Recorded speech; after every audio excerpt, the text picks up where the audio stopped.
Verse 1. O Jehovah, what am I that I should supplicate thee? Know I mine own weakness, or understand I the way of my thoughts? Thou hast placed before me most wonderful creations. They impress me, and my senses rise up in remembrance of the Almighty. Wherein have I invented one thought but by looking upon thy works? How can I otherwise than remember my Creator and out of thy creations? O Jehovah, find rich food for meditation all the days of my life. Verse 2. And yet, though I have appropriated the earth unto myself, I am not happy nor perfect withal. Misery and crime and selfishness are upon my people. Verse 3. What is my weakness that I cannot overcome it? Or what is my strength that I succumb to the desires of the earth? I build up my belief and courage in thee, but ere I know the way of my weakness, I stumble and fall. Am I made that I shall be forever a reproof to myself and a censor to my own behavior? How shall I say to this man or that, Be thou pure and holy, O man? Are not my flesh and blood proof that man cannot be without sin? Oh, this corruptible self, this tendency to fall from the right way.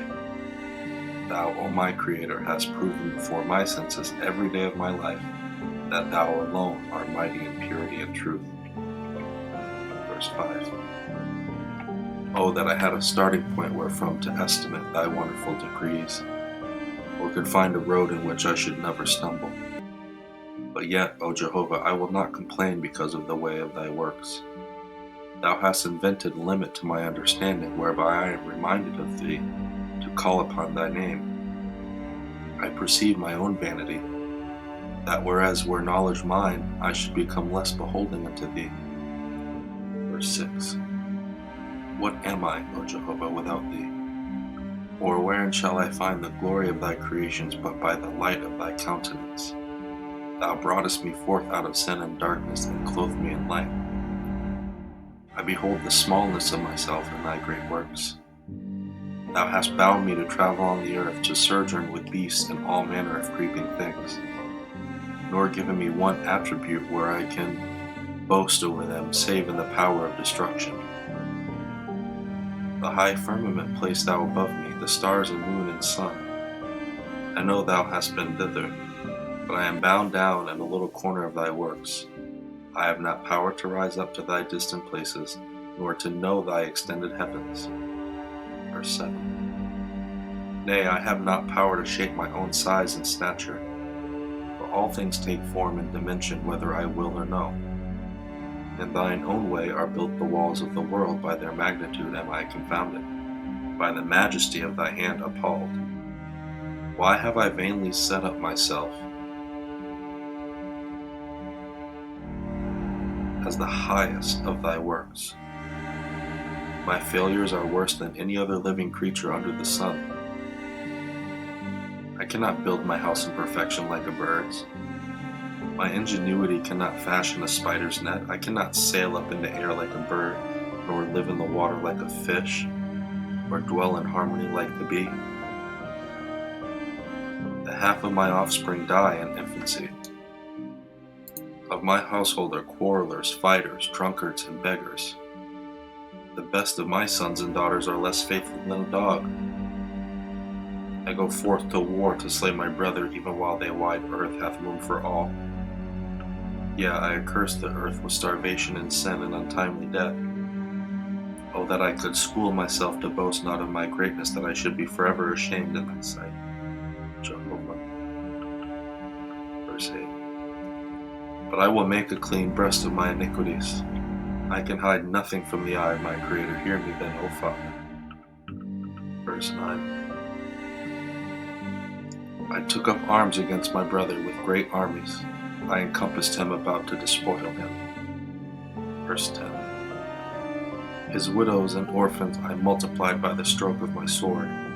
The cry of anguish that came out of their mouths I answered by the destruction of my brother's harvest. Verse 11. To my captains and generals who showed great skill in killing, I built monuments in stone and iron. Yea, I inscribed them from top to bottom with their bloody victories. Verse 12. And in my vanity I called out to the young, saying, Behold, the glory of great men. These great monuments I have built to them. Verse 13. And the youth of my household were wedded with ambition for spoil. The example of my hand made them train themselves for warfare. Verse 14. To my colonels and generals I have badges of gold. I called to the damsels, saying, Come, a great honor I give to you. You shall dance with the officers of death. Verse 15. And they tripped up on tiptoe, elated by the honey of my words. O Jehovah, how have I not covered up my wickedness? How have I failed to make the flow of my brother's blood the relish of Satan? Verse 16. To my destroying host I have given great honor and glory. In the pretense of enforcing peace I hewed my way in flesh and blood. Verse 17. I made an igneous, fatuous a kingdom. I called out to my people, saying, We must have a kingdom. I showed them no reason for it, but I bade them to take up arms and follow me for patriotism's sake. And yet, what was patriotism? Behold, I made it as something greater than thee and thy commandment, Thou shalt not kill. Verse 18. Yeah, by the cunning of my words, I taught them my brother was my enemy, that to fall upon him and his people and destroy them was great patriotism. Verse 19. And they ran at the sound of my voice for my glory and the greatness of my kingdom, and they accomplished great havoc. Verse 20. Yeah, I built colleges for training my young men in warfare. I drew a boundary here and there, saying, This is my kingdom. All others are my enemies. Verse 21. I patted my young men on the head, saying, You dogs of war, great shall be your glory. Verse 22. And their judgment was turned away from peace. I made them to think that righteousness was to stand up for me and my country, and to destroy my brother and his people. Verse 23. They built me forts and castles and arsenals without number. I called unto my people, saying, Come, behold the glory of my defenses, which I built for you. Verse 24. And they gave me money and garrisons and ships of war and torpedoes, shouting, Hurrah for our kingdom! We have faith in these things, but not in thee, our Creator. Verse 25. Thus I led them away from thee, their eyes I turned down in the way of death. By the might of my armies I put away righteousness. Verse 26. I covered the earth over with drunkards and widows and orphans. To beggary I reduced them, but I whetted their pride by saying, Behold, what great standing armies we have. Verse 27. To the man that said, There shall come a time of peace, when war shall be no more forever, I mocked and I said, Thou fool. Verse 28. I know the counts against me, O Father. I cannot hide my iniquity from thy sight. I have said war was a necessary evil to prevent a too populous world. I turned my back toward the wide, unsettled regions of the earth. With this falsehood in my mouth I stood up before thee. Yeah, I cried out as if for the righteous, saying, I war for righteousness, and for the protection of the weak. And the destruction of my brethren I stood as a murderer pleading this excuse. Stubbornly I persisted in not seeing justice on the other side, while I cut down whom thou hast created alive. Above thy works of thy hand I raised myself up as a pruning knife in thy vineyard. Verse 29. Yea, more than this, I persuaded my sons and daughters that to war for me was to war for our Father in heaven. By my blasphemy I led them into ruin.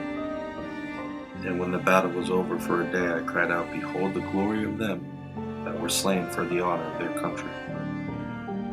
Thus I have added crime to crime before thee, Jehovah, thus destroyed thy beautiful creation. Verily, I have not one word in justification of my deeds before thee. Verse 30. Oh, that I had remained faithful with thee, Jehovah, but I invented gods unto the glory of the evil one, In one place I called out to my sons and daughters, saying, Be ye Brahmins. Brahma saveth whosoever professes his name. In another I said, Be you Buddhist. Buddhist saveth whoever calleth on his name. In another place I said, Be ye Christians. Christ saveth whoever calleth on his name. In another place I said, Be ye Mohammedans. Whosoever saith there is but one God and Muhammad is his prophet, shall have indulgence without sin. Verse 31. Thus I have divided the earth, O Jehovah, into 4 great idolatries have I founded them, and into their hands put all manner of weapons of destruction, and they are become more terrible against one another than are the beasts of the forest. Oh, that I could put away these great iniquities which I raised up as everlasting torments to the earth. Verily, there is no salvation in any of these. Verse 32. Their people are forever destroying one another. They quarrel and kill for their respective religions, setting aside thy commandment, thou shalt not kill. They love their own nation and hate all others. They set aside thy commandment, love thy neighbor as thyself. Verse 33. They preach and pray in sufficient truth, but not one of these people practice peace, love, and virtue in any degree commensurate with their understanding. These religions have not saved from sin in any nation or city on the whole earth. Verse 34. In vain I have searched for a plan of redemption, a plan that would make the earth a paradise and the life of man a glory unto thee, and a joy unto himself. But alas, the 2 extremes, riches and poverty, have made the prospect of a millennium a thing of mockery. For one man that is rich there are 1,000 poor, and their interests are in interminable conflict with one another. Labor crieth out in pain, but capital smiteth him with a heartless blow. Verse 36. Nation is against nation, king against king, merchant against merchant, consumer against producer. Yeah, man against man, in all things upon the earth. Verse 37. Because the state is rotten, the politician feedeth thereon. Because society is rotten, the lawyer and court have riches and sumptuous feasts. Because the flesh of my people is rotten, the physician findeth the harvest of comfort. Verse 38. Now, O Jehovah, I come to thee. Thou holdest the secret of peace and harmony and goodwill amongst mortals. Give me of thy light, O Father. Show me the way of the proceeding, that war and crime and poverty may come to an end. Open thou the way of peace and love and virtue and truth, that thy children may rejoice in their lives, and glorify thee in thy works forever. Verse 39. Such is the voice of man, O Jehovah, and all the nations of the earth, this voice riseth up to thee, as thou spakest to Zarathustra, and to Abraham and Moses, leading them forth out of darkness. O speak thou, Jehovah. Verse 40. Man hath faith in thee only. Thou alone wast sufficient in the olden time. Today thou alone art sufficient unto thy own creation. Speak thou, O Jehovah.